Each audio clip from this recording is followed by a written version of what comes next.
যেই অস্ত্রটা ব্যবহার করা হয়েছিল G57 বম, যেটা B2 প্লেন থেকে মারা হয়েছিল, যেটা নাকি মার্কিন যুক্তরাষ্ট্রের স্ট্র্যাটেজিক বম্বার, অত্যন্ত ক্ষমতা সম্পন্ন এই বম্বার এবং তার অ্যামুনিশন 13,000 কেজি অর্ডিন্যান্স ওরা ওখানে ভার্টিক্যালি ড্রপ করেছে।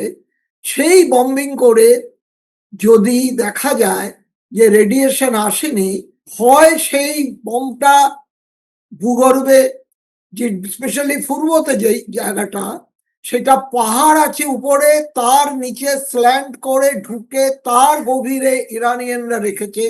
কেউ বলে 300 মিটার, কেউ বলে 500 মিটার।